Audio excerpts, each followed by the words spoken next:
Dito sa Barangay 143. Ikaw yan, hindi ba? Ang kausap mo, si Dandoy, isang buki ng Black Dragon Syndicate. Ikaw ang contact nila sa PIBA, tama ba? May kinalaman ka ba sa pagkamatay ni Basti? Vicky, mag-usap tayo, please. I'm worried. Ano ba tayo? Hindi naman tayo, di ba? Mr. Rivera, pasensya na po. Hindi na ba talaga pwedeng humingi ng dagdag palugit? Bakit kulang ata ang tao nyo? Ano po kasi, delayed na naman ang sweldo. May sasabihin daw kayo sa akin. Baka hindi ko po mabayaran. Simple lang naman ang gusto kong kapalit. Gusto ko matalo ang Pusakals. Iba talaga maglaro ang Barangay 143, no? Oh, Kuya Basti! Oh, Pusakals! Ano nangyayari ko sa... Max, wala kang dapat ipag-alala. Basti Sebastian is not slowing down, and with that shot, magkampiyon na naman ang Barangay 143! Ayaw na ayaw ni Master sa mga palpak. Pero tingnan natin. Baka naman sa ibang paraan na lang siya maningil. Pack your things. What is going on? Kailangan nating umalis. Wax! Max!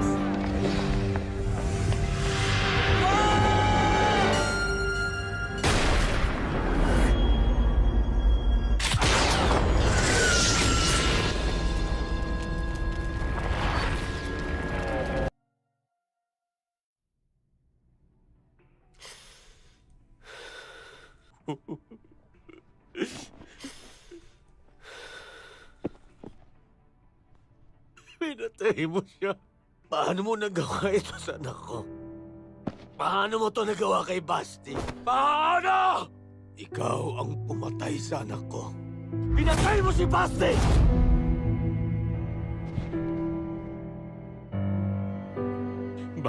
Bobby, patawarin mo ako. Patawarin mo ako. Maniwala ka, hindi ko ginustong mangyari yun. Patawarin mo ako. Hindi mo gusto. Hindi mo rin pinigilan. Dahil sa kaduwagan mo, nawala ang anak ko. Nawala si Coach Jimmy. Ang daming buhay ang nawala. Ang daming taong nadamay. Alam kong walang kapatawaran ang mga ginawa ko. Pinagsisisihan ko lahat ng nangyari. Pero ayusin ko lahat para hindi na maulit ang nangyari kay Basti. Iniwan ko na ang buhay na yon. Kumalas na ako sa sindikato. Ayusin ko na ang buhay ko. Sa palagay mo, ganun lang yan. Umalis ka sa grupo pero hindi ibig sabihin nun tapos na. Hindi na nila guguluhin ang PIBA. Naniwala ka naman. Kausap ko si Dandoy, naghahanap na naman sila ng connection sa PIBA. Umalis ka man sa kanila, maghahanap sila ng kapalit mo. Hindi sila yung tipo ng taong titigil dahil sa isang pangako. Hanggang hindi sila na-expose, hindi sila titigil. Bobby, anong gagawin ko? Yung tama! Yung dapat! Tigilan mo na yung pagiging tuwag mo. Baka sakaling mapatawad pa kita. Sabihin mong totoo yung tungkol sa mga katiwalian ng Black Dragons. Ibulgar mo ang baho nila hanggang sa mawalan sila ng kapangyarihang gumawa ng masama. Bigyan mo ng hustisya mga taong pinatay nila. Lalong-lalo na si Basti.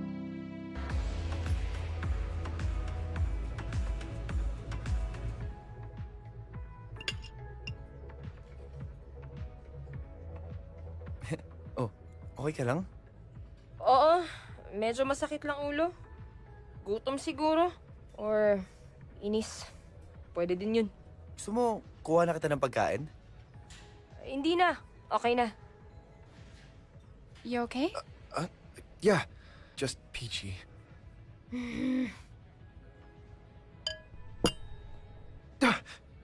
Sorry. Usap tayo. Ano ba? What do you think you're doing? Mag-uusap lang kami. Bitiwan mo siya! Huwag kayong gagawa ng gulo. Uupakan ko kayo. She's here with me. Let's talk. Sige, mag-uusap lang kami. Balik din ako.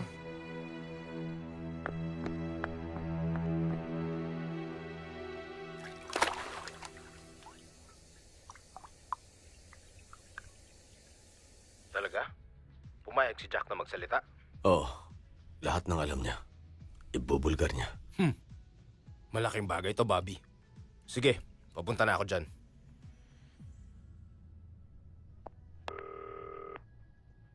Coach, alam ko na kung ano nangyari sa anak ko. Sa wakas, pabibigyan na rin ng hustisya ang pagkamatay ni Basti.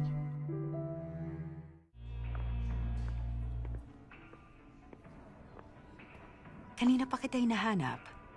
Bakit ganyan itsura mo? May nangyari ba?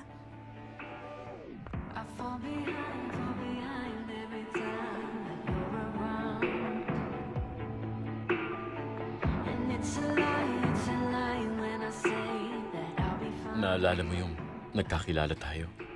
That was a school formal. Lumapit ka sa akin at nakiusap na dalhin kita sa dance floor dahil ayaw kang tantanan ng mga manliligaw mo. It was so weird at first kasi tayo lang dalawang nagsasayaw. Jack, may sasabihin ako sa'yo. Ano yun? Walang manliligaw. Imbento ko lang yun para isayaw mo ko. Oo nga. Ang totoo, ilang beses akong nagpabalik-balik sa upuan ko nung gabing yun. Gustong gusto kitang lapitan pero hindi ko alam kung paano.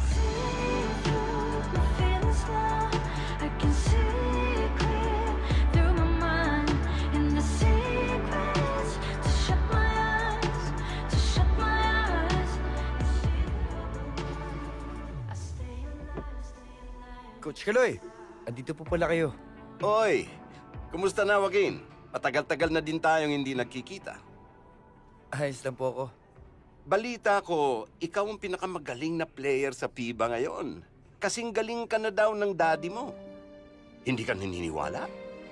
Eh kung ako ang tatanungin, mas magaling ka sa kanya. Kailangan mo lang siguro ng tamang guidance. Sige po. Mauna na po ako. Si Wax ang date mo? Kayo na Jinri ang magkasama? I only asked her to come dahil nauna kang naghahanap ng ibang date. Oh, hindi ba nauna ka? Di mo nga siya pinauwi ng Korea, di ba? It was her choice to stay here, okay? I didn't know she was gonna do that. Gusto mo ka maniwala sa sinasabi mo? Eh, nakita ko kayo magkasama sa bahay ni Tita Baby nung araw na bumalik ka. Sweet nyo pa nga. Ano? Naalala mo na? Anong sabi mo sa kanya? There's nothing for you here. Eh, ano ako? Ano tayo? Joke lang? How dare you say that to me? Hindi ba ikaw ang nagsabi na walang tayo? I tried to talk to you, okay? I asked you what's wrong, pero hindi mo ako pinansin. When you finally did, you just pushed me away. Ano bang ginawa ko at grabe ang galit mo sa akin? Narinig mo kaming nag-uusap ni Jinri? Did you even hear everything I said to her? I told her she's a good friend. I told her this is my home now. Kaya nga ako bumalik sa Tondo. Kaya nga ako bumalik sa Pusakal. Kasi this is where I wanna be. Kasi I wanted to be with you. Tapos sasabihin mo sa akin, may iba kang kasama dito. Hindi mo man lang ako hinintay. Ngayon mo sa akin sabihin kung anong meron ako. Kung anong meron tayo. Bren, sandali. Bren, sorry!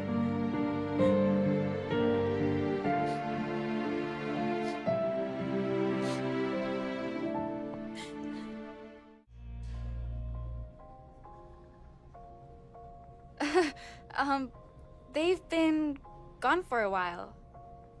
You think they're okay?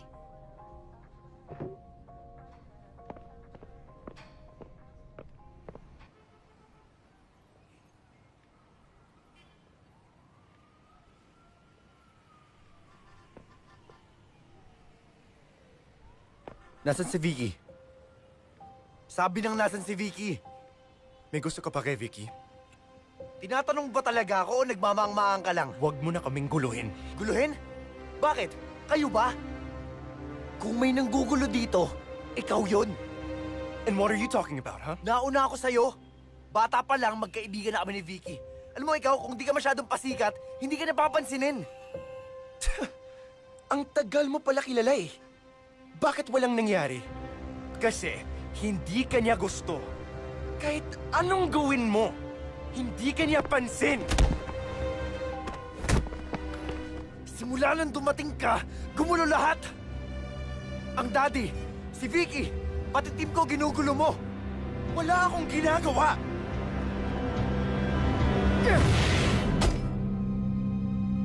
Simula ngayon, stay out of my way!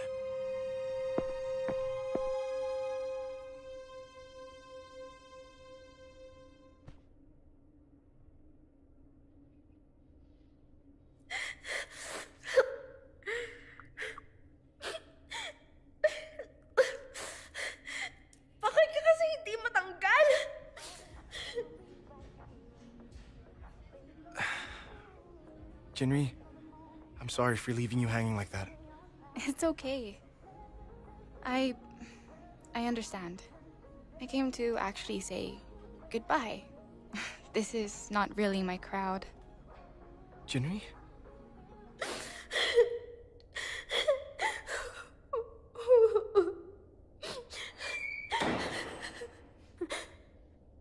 May tao ba dyan? Don't feel bad, Bren. Like I said, I understand. I'll bring you back to the hotel. No, you stay. I already called for a car. I heard your fight with Wax. I didn't understand most of it, but it really wasn't that hard to guess who you were fighting about. Jinri. You stay, Bren Park. You stay and you win her back. You hear me? Sino ka?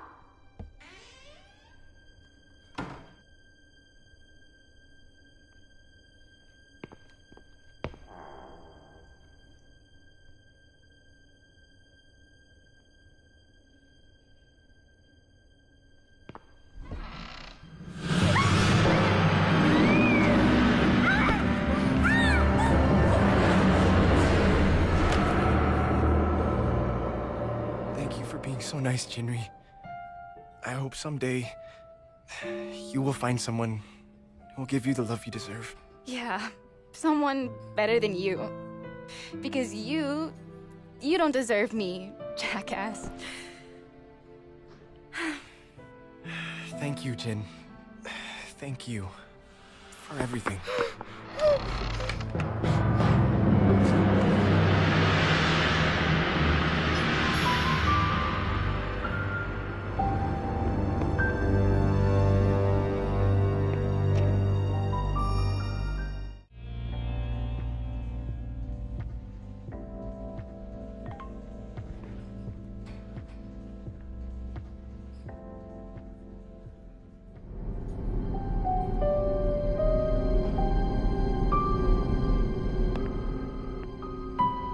Anong ginawa niyo kay Vicky? Nasaan siya? Boss, wala man lang bang hello? Huwag na huwag niyo siyang sasaktan! Boss, depende yan sa'yo. Kung susunod ka sa utos ni Grandmaster, walang mangyayaring masama sa bunso ni Coach B. Oops, nag-iisa na nga lang pala siyang anak. Kung ako sa'yo, para hindi naman maging ulilang ama si Coach B, lalabas na ako ng arena at sasakay dun sa itim na van na naghihintay doon. Huwag mo nang dagdagan ng kasalanan mo, boss.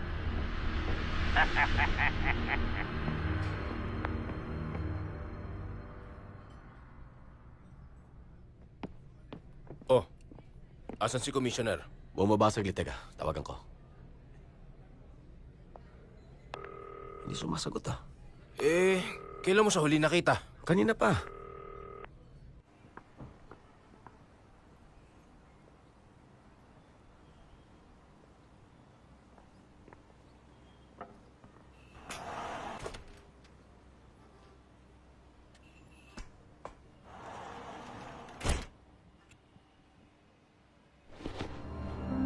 Ibalik niyo na si Vicky! Nandito na ako. Pakawalan niyo na siya. Parang awa niyo na!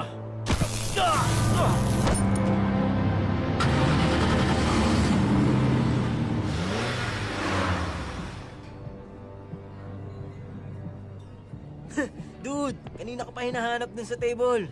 Di ka na! Okay. Sandali, tinatawag ako si Vicky. Grabe! Wala pang alas 12, tinakasan ka na. Ang hina mo, man! Upakan kita dyan eh.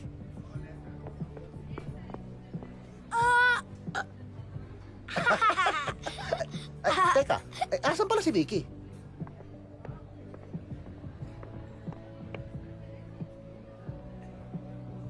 Si K-pop po, bumalik na. Oh, siya lang? O nga no? K-pop! Nakita niyo ba si Vicky? Ha? Akala ko kasama mo. Kanina, but then we had a fight and iniwan ko siya. Pagbalik ko, wala na siya eh. Ay, so...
Anong pong meron kay Daddy? Wala naman. Hindi mo ba siya nakita? Kanina, pero kasama niya si Sofia. Asan yung iba? Si Vicky. Umuwi na daw. Ano? Bakit daw? Nag-aaway po kami.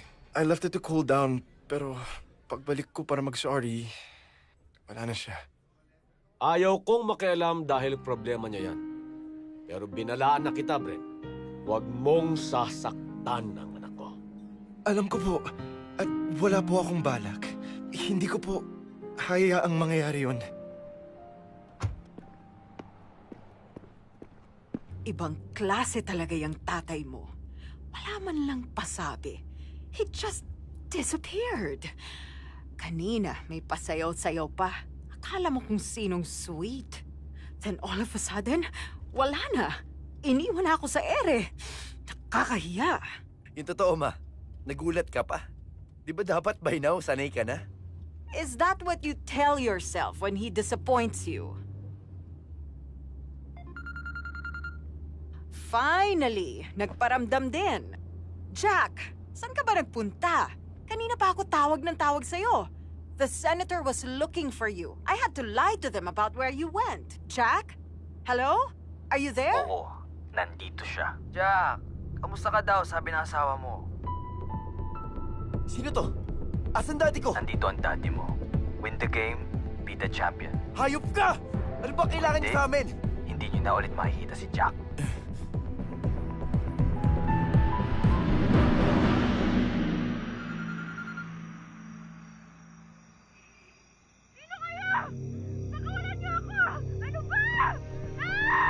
Vicky! Sino kang hayop ka? Nasaan ang anak ko? Di ba gusto mo makapasok sa amin? Ibigyan kita ng pagkakataon.